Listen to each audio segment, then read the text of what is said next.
Whose India, ആരാണ് India എന്നുള്ള ചോദ്യത്തിന് ഏറെ പ്രസക്തിയുള്ള ഒരു കാലഘട്ടത്തിലാണ് നമ്മൾ ജീവിച്ചുകൊണ്ടിരിക്കുന്നത്. ഈ രാജ്യത്തിന്റെ നീതിപീഠത്തിന്റെ ഇടപെടലുകളും രാജ്യത്തിന്റെ സാമൂഹിക രാഷ്ട്രീയ സാഹചര്യങ്ങളും മുന്നോട്ടു പോക്കുകളും ഓരോന്നും വീണ്ടും വീണ്ടും ഈ രാജ്യനിവാസികളെ സംബന്ധിച്ചിടത്തോളം, ഈ രാജ്യത്തിന്റെ പൗരന്മാരെ സംബന്ധിച്ചിടത്തോളം വീണ്ടും വീണ്ടും ആ ഒരു ചോദ്യത്തിന്, ആരാണ് ഇന്ത്യ എന്നുള്ള ചോദ്യത്തിന് മൂർച്ച കൂട്ടിക്കൊണ്ടിരിക്കുന്നു. ഈ ഒരു സാഹചര്യത്തിലാണ് ബാബരി മസ്ജിദിന്റെ വിധിയെ മുൻനിർത്തിക്കൊണ്ട് ആ ഒരു ചോദ്യം എന്തുമാത്രം പ്രസക്തമാണ് എന്ന് നമ്മളിവിടെ പരിശോധിക്കുന്നത്. Babri, a timeline from 1528 to 2030. 1528, Masjid was said to be built on the orders of Babur. The Sangh Parivar believes and started proliferating that the mosque was constructed on the birthplace of Lord Ram, the Ram Janmabhoomi. 1770s, Joseph de Fendler, an Austrian chaste priest, wrote that both Hindus and Muslims worshipped here. He observed that the structure had interior arcades of mosque supported by 12 Hindu pillars. 1885, a Hindu priest's request to build a temple at the site was rejected.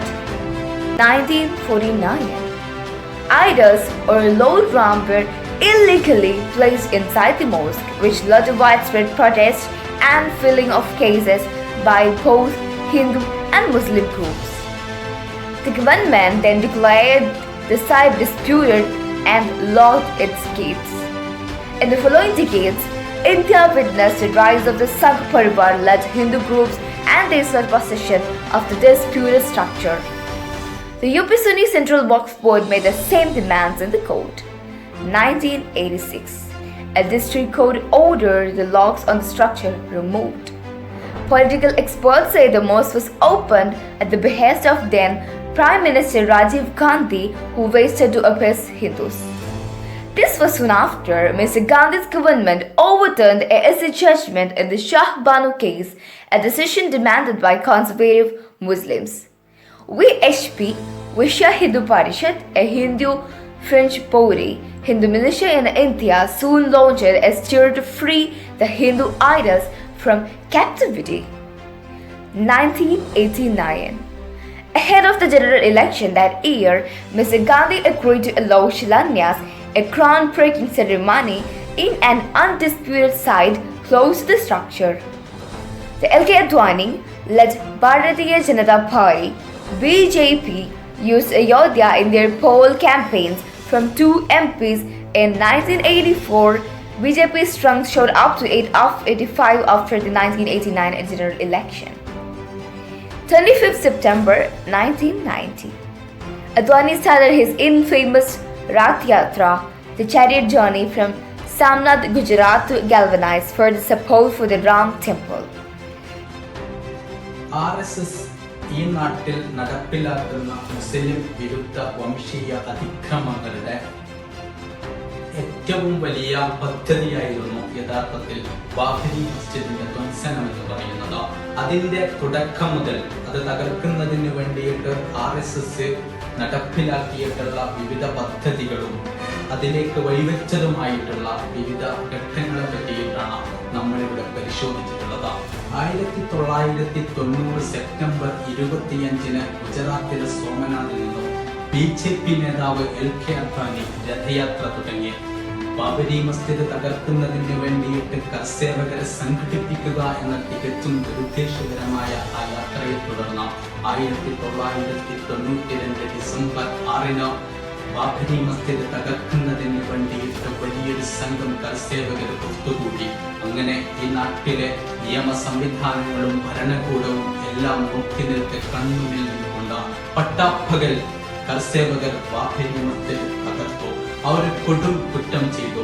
തുടർന്ന് രാജ്യത്തിന്റെ ഭരണകൂടവും നിയമ സംവിധാനങ്ങളും വിഷയത്തെ എങ്ങനെയാണ് കൈകാര്യം ചെയ്തത് എന്നുള്ളതാണ് നമ്മൾ പരിശോധിക്കുന്നത്.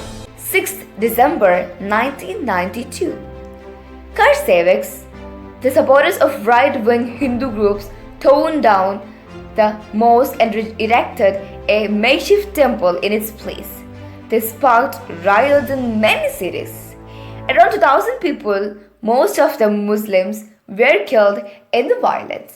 ഇതിൻ്റെ പശ്ചാത്തലം ഇന്ത്യയിലെ മണ്ഡൽ സമരങ്ങൾ ഉയർന്നു വന്ന കാലഘട്ടത്തിൽ, അല്ലെങ്കിൽ സംവരണം വിപുലീകരിക്കാനുള്ള സമരങ്ങൾ ഉയർന്നു വന്ന ഘട്ടത്തിൽ. അതായത് ഇതിനർത്ഥം എന്ത് പറഞ്ഞാൽ ഇന്ത്യയിലെ ഹിന്ദു വിഭാഗം, അവർണരും സവർണരും ദരിദ്രരുമൊക്കെ ഉൾക്കൊള്ളുന്ന ഹിന്ദു സമുദായത്തിനെ മുസ്ലിങ്ങൾക്കെതിരെ തിരിക്കുക എന്ന് പറയുന്ന ഒരു പ്രൊജക്റ്റിൻ്റെ ഭാഗമായിട്ടാണ്. അങ്ങനെ ആ മുസ്ലിങ്ങൾക്കെതിരെ തിരിക്കുകയും അവരെ ഒറ്റപ്പെടുത്തുകയും അവരെ ദേശീയ അപരരാക്കി മാറ്റുകയും എന്ന് പറയുന്ന ഒരു പ്രൊജക്റ്റിൻ്റെ ഭാഗമായിട്ടാണ് ഹിന്ദു നാസികൾ ബാബറി മസ്ജിദ് തകർത്തത്. 22nd August 2003. An archaeological survey of India report said it found features of a 10th century temple beneath the site of the mosque. Babri മസ്ജിദിന്റെ കാര്യത്തിൽ അലഹബാദ് ഹൈക്കോടതി തന്നെ ആർക്കിയോളജിക്കൽ സർവേ ഓഫ് ഇന്ത്യയോട് ഒരിക്കൽ ആവശ്യപ്പെട്ടിരുന്നു. ബാബറി മസ്ജിദിന്റെ താഴ്ഭാഗത്ത് എവിടെയെങ്കിലും ചരിത്രകാലത്തോ അതിനു മുമ്പോ ഏതെങ്കിലും ക്ഷേത്രാവശിഷ്ടങ്ങൾ ഉണ്ടായിരുന്നോ എന്ന് പരിശോധിക്കുന്നതിന്. പക്ഷേ ആ ഘട്ടത്തിൽ ASI അന്വേഷണം നടത്തുകയും അത്തരമൊന്നും കണ്ടെത്താൻ ആർക്കിയോളജിക്കൽ സർവേ ഓഫ് ഇന്ത്യക്ക് സാധ്യമാവുകയും ചെയ്തിരുന്നില്ല എന്ന് നമ്മൾ മനസ്സിലാക്കേണ്ടതുണ്ട്. But Muslim groups challenged this decision. 30 September 2010, the Allahabad Extreme pronounced a verdict. It divided the 2.77 acres of the disputed site equally among the key stakeholders: the Nirmohi Akar sect, the Sunni Central Waqf Board, and Ramlala Virajman. ഇന്ത്യയുടെ നീതിന്യായ ചരിത്രത്തിലെ ഒരു കറുത്ത അധ്യായമാണ് ബാബറി മസ്ജിദിൻ്റെ വിധിന്യായം എന്ന് പറയുന്നത്. 4 നൂറ്റാണ്ടുകാലം മുസ്ലിങ്ങൾ ആരാധന നിർവഹിച്ചിരുന്ന ഒരു മസ്ജിദായിരുന്നു ബാബരി മസ്ജിദ്. ബാബരി മസ്ജിദിനെ അതിൻ്റെ ചരിത്രത്തെ തമസ്കരിച്ചുകൊണ്ട് മതപരമായ വിശ്വാസപരമായ പേര് പറഞ്ഞിട്ടാണ് ബാബരി മസ്ജിദ് മുസ്ലിങ്ങളുടെ കയ്യിൽ നിന്ന് കൈയടക്കുന്നതും അവസാനം അത് ഹിന്ദു വിഭാഗത്തിന് കൈമാറുകയും ചെയ്യുന്നത്. ഇത്തരം കാര്യങ്ങളൊക്കെ ചരിത്രപരമായ വസ്തുതകൾ നിലനിൽക്കെ തന്നെയാണ് ബാബരി മസ്ജിദ് വിശ്വാസത്തിൻ്റെ പേരിൽ കോടതി ഹിന്ദു വിഭാഗത്തിന് കൊടുത്തത്. അവർ പറഞ്ഞത് ഇവിടെ ചരിത്ര വസ്തുതകളേക്കാൾ കൂടുതൽ രാമൻ അവിടെയാണ് ജനിച്ചത് എന്ന് രാജ്യത്തെ ഭൂരിപക്ഷം വരുന്ന ഹിന്ദു സമൂഹം വിശ്വസിക്കുന്നു എന്നൊരു കാരണമാണ് എന്ന് കോടതി പറയുന്നത്. സത്യത്തിൽ നീതിയും ന്യായവും ഒരു വശത്തും മറുവശത്ത് പൗരാണികമായ വിശ്വാസം മാത്രം കൈമുതലാക്കിക്കൊണ്ട് മുസ്ലിങ്ങളുടെ കയ്യിൽ നിന്ന് മസ്ജിദ് അതിക്രമത്തിലൂടെ 92 തകർക്കപ്പെടുകയും അതേ അതിക്രമത്തിൻ്റെ മറ്റൊരു വശമായി കോടതിയുടെ നിയമപരമായ പിൻബലത്തോടുകൂടി ഹിന്ദുത്വ വിഭാഗത്തിന് കൈമാറുകയും ചെയ്യുന്ന വലിയ ഒരു ദുരന്തം, ഒരു തിന്മയുടെ പക്ഷം ചേരുന്ന, കോടതി പോലും തിന്മയുടെ പക്ഷം ചേരുന്ന അനുഭവത്തിനാണ് സത്യത്തിൽ അലഹബാദ് ഹൈക്കോടതി അന്ന് അതിന് സാക്ഷ്യം വഹിച്ചത്. But subsequently, all 3 parties approached the SC, which put a stay on the SC order.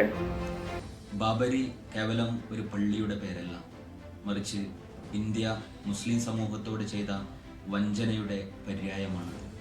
Babri Masjid ഒരു പള്ളി തകർത്ത വിഷയവുമല്ല, മറിച്ച് ഒരു സമുദായത്തിൻ്റെ ജീവിക്കുവാനുള്ള അവകാശത്തെ, അവരുടെ അസ്തിത്വത്തെ ചോദ്യം ചെയ്ത ഒരു സന്ദർഭമായിരുന്നു അത്.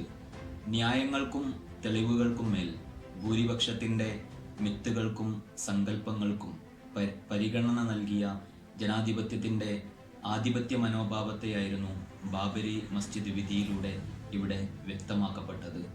ബാബരി മസ്ജിദ് അവിടെ ക്ഷേത്രമുയരുന്ന സന്ദർഭത്തിൽ അവിടെ ശിലാന്യാസം ചെയ്യപ്പെടുന്നത് ഒരു ക്ഷേത്രത്തിന് മാത്രമല്ല, മറിച്ച് ഹിന്ദുത്വ രാജ്യത്തിൻ്റെ അടിത്തറയാണ് അവിടെ കെട്ടിപ്പൊക്കപ്പെടുന്നത്. ഇന്ത്യൻ ദേശീയതയുടെ മതം ഏതാണ് എന്ന് വ്യക്തമാക്കപ്പെടുന്ന ഒരു സന്ദർഭം കൂടിയാണ് ഇത്. August 2019, a SC bench chaired by CJ Ranjan Gogoi began day-to-day hearings in the case. 9th November 2019, the top court permitted the structure or the construction of a temple where the Babri Masjid once stood. കോടതി വിധി അംഗീകരിച്ചുകൊള്ളാമെന്ന് ഇന്ത്യയിലെ ഇസ്ലാമിക സമൂഹം ഒറ്റക്കെട്ടായി പറഞ്ഞത് ബാബരി മസ്ജിദ് നഷ്ടപ്പെടുകയാണെങ്കിൽ നഷ്ടപ്പെട്ടുകൊള്ളട്ടെ എന്ന കാഴ്ചപ്പാടോടുകൂടിയല്ല, മറിച്ച് law പോയിന്റുകളെ കുറിച്ചുള്ള കൃത്യമായ ധാരണയുടെ അടിസ്ഥാനത്തിലാണ്. ചരിത്രപരമായ എല്ലാ ന്യായങ്ങളും നിയമപരവും സാങ്കേതികവുമായ എല്ലാ വർഷങ്ങളും ബാബരി മസ്ജിദ് അനുകൂലമാണ് എന്ന കാര്യം പകൽ വെളിച്ചം പോലെ സൂര്യ വെളിച്ചം പോലെ സത്യമായിരുന്നു. ഇന്നും അത് സത്യമാണ്. ഏറ്റവും ഒടുവിൽ കോടതി അത് ക്ഷേത്രത്തിന് വിട്ടുകൊടുത്തപ്പോഴും ആ ലോ പോയിന്റുകളെല്ലാം ഉയർത്തിപ്പിടിച്ചിട്ടുണ്ട് എന്നുള്ളത് ഇന്ത്യൻ മുസ്ലിം സമൂഹത്തിന്റെ പ്രതീക്ഷ 100% ശരിയായിരുന്നു എന്നതിന്റെ ഏറ്റവും മികച്ച രേഖപ്പെടുത്തപ്പെട്ട സുപ്രീം കോടതിയാൽ രേഖപ്പെടുത്തപ്പെട്ട ഒരു തെളിവാണ്. God also allotted 5 acres of alternate land to the Muslim litigants. What, as aware citizens, we need to ask is, if it was a crime, then why the criminals have never been punished? If it was a crime, why is it that those who have committed it are free and those who are the victims of it have been continuously murdered, butchered, raped and suppressed? We need to ask, why is it that the crime is being celebrated in India right now? The answer is that the Supreme Court is trying to satisfy the collective consciousness of Indians, and this is not the first time it is doing so. If you remember, Afzal Guru was also hanged to satisfy the collective consciousness of Indians. And the collective consciousness of Indians, which all the pillars of democracy are right now trying to satisfy, does not lie with the idea of India, which believes in equality, fraternity and social justice. It lies with the idea of India, which continuously butchers in minorities to satisfy and to keep happy the majority community, which is the only vote bank in India which matters right now. That is what the judiciary, the executive, the legislative and media is doing right now in India, satisfying the collective consciousness of Indians. So what happened on 8th August? First of all, let's see that. What happened on 8th August is that the foundation ceremony of Ram Janmabhoomi temple took place in Ayodhya, and a lot of high-ranking state officials attended it. They participated it on the same stage. There was Narendra Modi, there was CM Yogi Adityanath, there was RSS chief Mohan Bhagwat. What happened in that ceremony on 8th August 2020 is that it overturned the very principle of secularism which stands in India. That principle is that the state should never associate itself with any religious symbols, especially those religious symbols who might be Hindu and might lead to Hindu revivalism.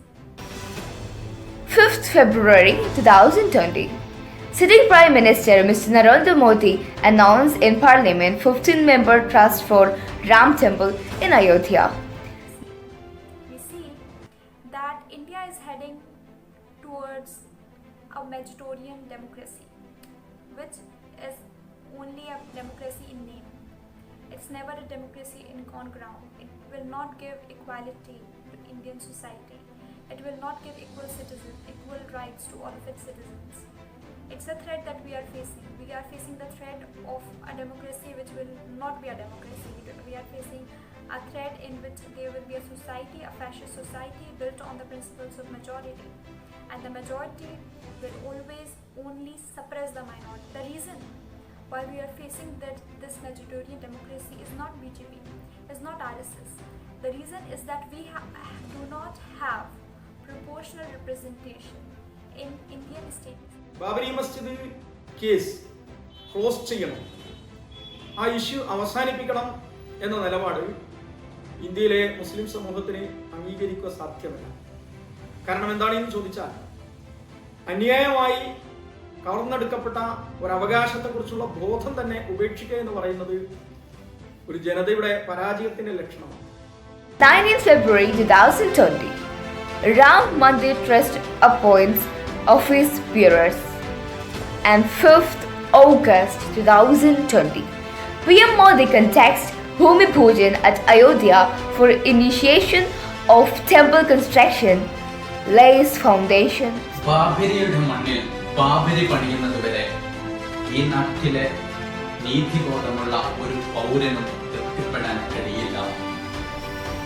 ഈ രാജ്യത്ത് എവിടെയും acre കണക്കിന് ഭൂമി നൽകിയാലും അതിന് പകരമാവില്ല. ഓരോ December 6 ഞങ്ങൾക്ക് നടുക്കുന്ന ഓർമ്മകളുടെ ദിനമല്ല, അതിനപ്പുറത്ത് ഓരോ ഡിസംബർ 6 ഞങ്ങളുടെ രാഷ്ട്രീയവും സാമൂഹികവുമായ മുന്നോട്ടുപോക്കിനെ കൂടുതൽ കരുത്തുറ്റതാക്കും തീർച്ച.